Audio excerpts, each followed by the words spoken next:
ये जो बात है ये बेसिकली मैं अपने बहुत ही जो यंग बच्चे हैं, यंग नौजवान हैं, अभी स्कूल पास किया है 10th पास किया है, 12th पास किया है और ग्रेजुएशन कर रहे हैं, उन बच्चों के लिए है ये बात करने के लिए।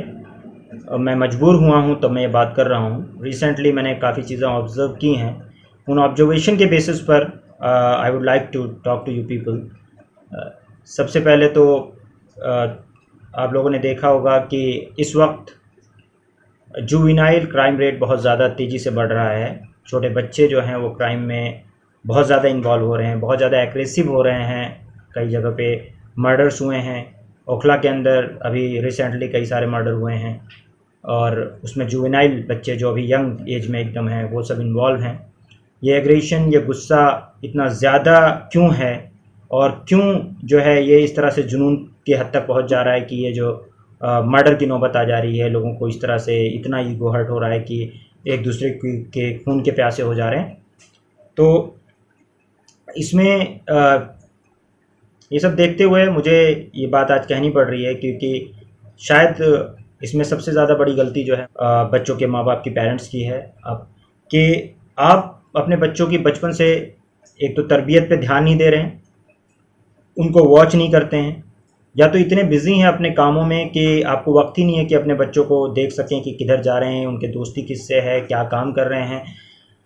वो अपना अच्छा बुरा भी नहीं समझ सकते। उनके पास बहुत एनर्जी है, बहुत ज़्यादा एनर्जी है, बहुत ज़्यादा टाइम है, अभी यूथफुल एज है, लेकिन वो एनर्जी अगर चैनलाइज्ड नहीं है तो ये समझ लीजिए ज़्यादा एनर्जी एटम बम के अंदर और न्यूक्लियर रिएक्टर के अंदर। ये बेसिक फ़र्क ये है कि एटम बम के अंदर अनकंट्रोल्ड चेन रिएक्शन होता है, उसमें भी वही एनर्जी काम करती है जो न्यूक्लियर रिएक्टर में काम करती है, लेकिन अनकंट्रोल्ड चेन रिएक्शन की वजह से वो एटम बम बन जाता है। और वही अगर कंट्रोल्ड चेन रिएक्शन होता है तो वो न्यूक्लियर रिएक्टर बन जाता है और इलेक्ट्रिसिटी पैदा करता है। अगर वो इलेक्ट्रिसिटी पैदा करता है, आपको एक पॉजिटिव एनर्जी पैदा करता है और वो आपके घरों को रोशन करने के काम आता है, और दूसरा आपके घरों को डिस्ट्रॉय करने के काम आता है। मेन चीज़ यहाँ पे जो कीवर्ड है वो है कंट्रोल।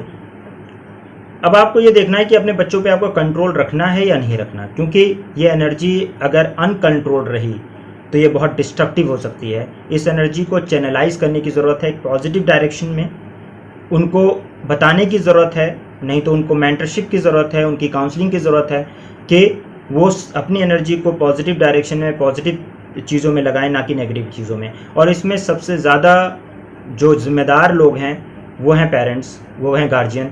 उनको अपने बच्चों को गलत चीज़ों में बढ़ावा देने के बजाय, क्योंकि आप अगर ध्यान नहीं दे रहे तो इनडायरेक्टली, या उनको अगर शय दे रहे हैं आप, आपके पास कोई शिकायत आती है आप उसको ध्यान नहीं देते, और अगर आप उसको शय दे रहे हैं तो इसका मतलब आप कहीं ना कहीं अपने बच्चों के दुश्मन हो गए हैं। आप उनको तबाह करने और बर्बाद करने के पीछे जा रहे हैं। अगर आप अपनी कोई भी अगर गलत कोई हरकत आपने की और बच्चों के सामने बड़े खुशी से बयान करते हैं, कि बड़ी गर्व से बयान करते हैं मैंने उसको मारा, ये किया, वो किया, तो इसका मतलब आप उनको यही ट्रेनिंग दे रहे हैं कि आप तुम भी ऐसे ही करो, राइट। तो don't do that this things. हो सकता है कि आपने अपने पास्ट में, अपनी जवानी में या एग्रेशन में कुछ ऐसी बेवकूफ़ियाँ, गलतियाँ की हों, लेकिन इसका मतलब ये नहीं है कि अपने बच्चों को भी वही सिखाया जाए और उनको एग्रेसिव बनाया जाए। उनकी एनर्जी को उनको चैनलाइज करो, उनको बताओ कि वो बेहतर क्या कर सकते हैं। अगर नहीं आपको पता है तो किसी अच्छे काउंसलर, अच्छे इंसान से उनकी मुलाकात कराओ, किसी अच्छे टीचर से जो करियर में आगे कुछ अच्छा कर रहा हो उससे मुलाकात कराओ। वो उनके कम से कम एक बेहतर करियर काउंसलिंग करे, उस टाइम में जिस स्टेज में वो हैं उसमें वो कुछ बेहतर कर सकें।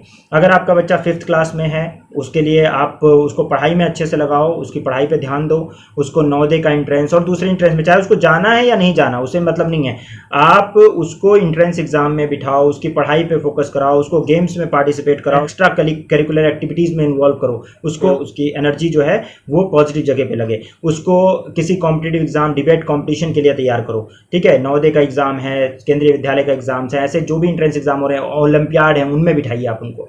उसके बाद में जब 8th वगैरह में पहुंच जाएं तो उनको जामिया वगैरह का कॉम्पिटिशन होता है, एमयू का कॉम्पिटिशन है, और ऐसे बहुत सारे कॉम्पिटिशन हैं, उसमें आप उनको बिठाइए, ठीक है। उसको उनको बचपन से जाइए कि तुझे क्या करना है, मतलब एक पॉजिटिव साइड में लेके जाइए उसको। अगर आपको आईएएस बनाना है तो उसको जीएस पे उसकी फोकस करवाइए, उसको जीएस पढ़वाइए अच्छे से, उसको करंट अफेयर्स पे की चीज़ों पे, पॉजिटिव चीज़ों पे अपडेट करवाइए। ये सब चीज़ों पे आप चैनलाइज करिए उसको, ठीक है। अगर आप उसको आईआईटी और नीट करवाना चाहते हैं तो आईआईटी के लिए उसको अगर कराना चाहते हैं उसकी मैथ्स वगैरह पे फोकस कराएं। शुरू से सोचिए कि वो 12th के बाद तुझे अगर आईआईटी करना है तो 9th से उसको लगाइए, उसकी एनर्जी को चैनलाइज करिए कि आईआईटी जाना है, तुझे नीट में जाना है तो वहाँ से आप उसको उसके एक तरफ दिमाग उसका लगाइए। 9th में है बच्चा तो 9th में उसको किधर जाना है, उसका रुझान किस तरफ है। अगर उसका आईआईटी की तरफ रुझान है, उसका इंजीनियरिंग की तरफ रुझान है, तो उसको मैथ्स वगैरह में उसी तरह से उसको उसकी एनर्जी को उसको ज़्यादा वक्त वो उसी चीज़ में लगे जिसमें उसका रुझान है, उसकी पॉजिटिव एनर्जी में उसकी एनर्जी को चैनलाइज करिए।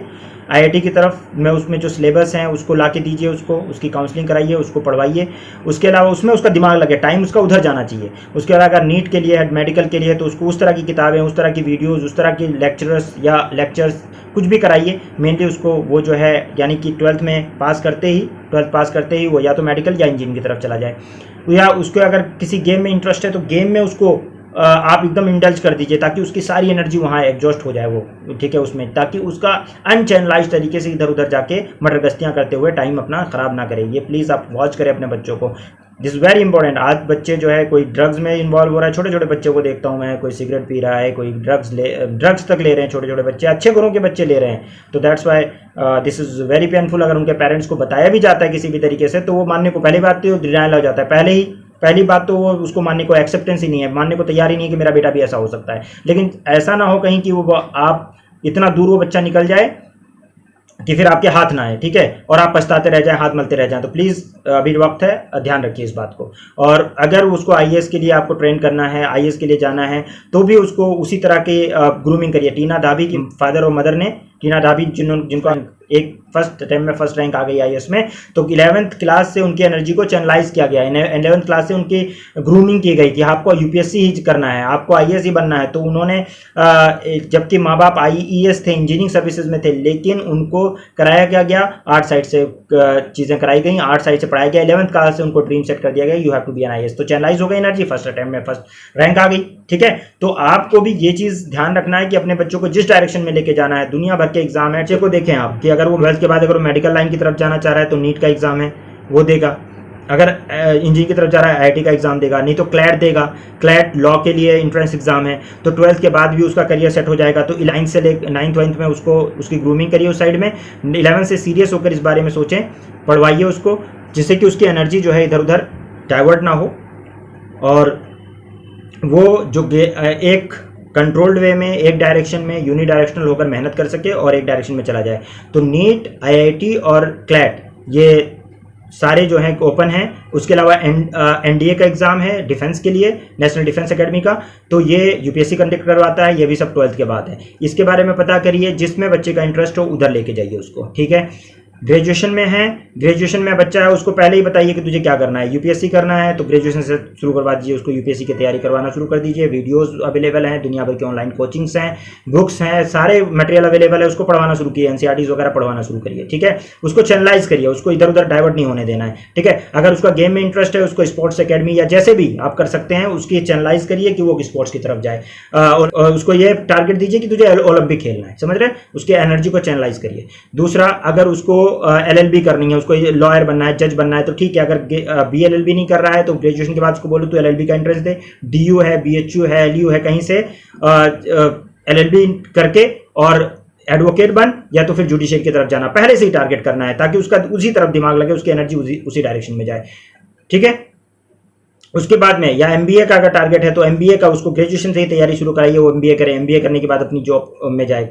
एनर्जी चैनलाइज करना है, एनर्जी को इधर उधर क्या नाम है, इधर उधर अनकंट्रोल्ड नहीं रहने देना है, ठीक है। उनको फ्री रेडिकल, फ्री इलेक्ट्रॉन नहीं बनने देना है, ठीक है, समझ रहे हो। ग्रेजुएशन के बाद दुनिया भर के यूपीएससी एग्जाम करवाता है, सीएपीएफ का एग्जाम होता है पैरामिलिट्री फोर्सेज वगैरह के लिए, सीआरपीएफ वगैरह के लिए, ये सीएपीएफ का एग्जाम होता है। उसके अलावा सीडीएस का एग्जाम है, डिफेंस कंबाइंड डिफेंस सर्विसेज जो है, ये आपका जो है एयरफोर्स, नेवी और आर्मी के लिए आपका सीडीएस का डिफेंस फोर्सेज का एग्जाम होता है, ये यूपीएससी कंडक्ट कराता है। यानी एनडीए 12th के बाद और ग्रेजुएशन के बाद आपका सीडीएस का एग्जाम करवाता है डिफेंस के लिए। सिविल सर्विसेज का एग्जाम है आपका after graduation for civil services.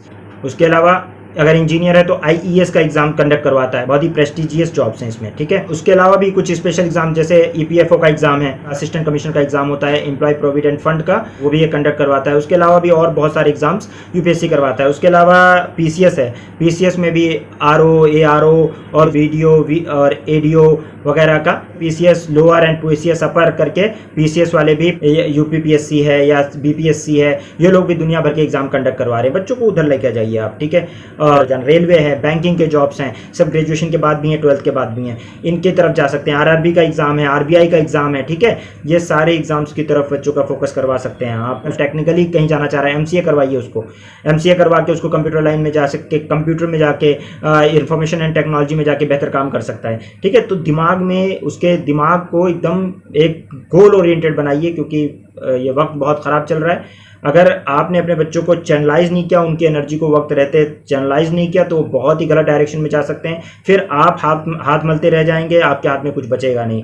वक्त रहते बात को समझ लीजिए, बच्चे भी बात को समझें। आपका वक्त बेटा चला गया तो ये एनर्जी, ये वक्त दोबारा नहीं आएगा। फिर आप जब वक्त गुजर जाएगा, एनर्जी खत्म हो जाएगी, फिर आप पछताते रह जाओगे, ठीक है। तो वो फिर पछताने से वक्त वापस नहीं आता है। तो be creative, be energetic and अपने टाइम को बेस्ट यूटिलाइज करो। जो भी बेस्ट कर सकते हो वो करके दिखाओ, ठीक है। आपका अपॉर्चुनिटी सारी खुली हुई हैं, आफ्टर 12th भी हैं, आफ्टर ग्रेजुएशन भी है। SSC भी CGL का एग्जाम करवाता है आफ्टर ग्रेजुएशन, तो वो उसमें भी जा सकते हैं, ठीक है। तो D grade, C grade, B grade और A ग्रेड, हर तरह के एग्जाम के, गवर्नमेंट एग्जाम, प्राइवेट सेक्टर्स में एग्जाम। अगर आपको टेक्नोलॉजी में इंटरेस्ट है तो आप कोडिंग वगैरह सीख कर, और जो है प्राइवेट कंपनीज़ में बहुत अच्छी अच्छी कंपनीज़ हैं जो जॉब्स दे रही हैं। गूगल है, माइक्रोसॉफ्ट है, और क्या नाम है, SpaceX से लेकर और पेपाल तक दुनिया भर की कंपनीज़ हैं। IBM है, HP है और TCS है। ये सब आपको जॉब्स दे रही हैं। टेक्निकल सेक्टर में बहुत अच्छी जॉब्स दे रही हैं। विप्रो है,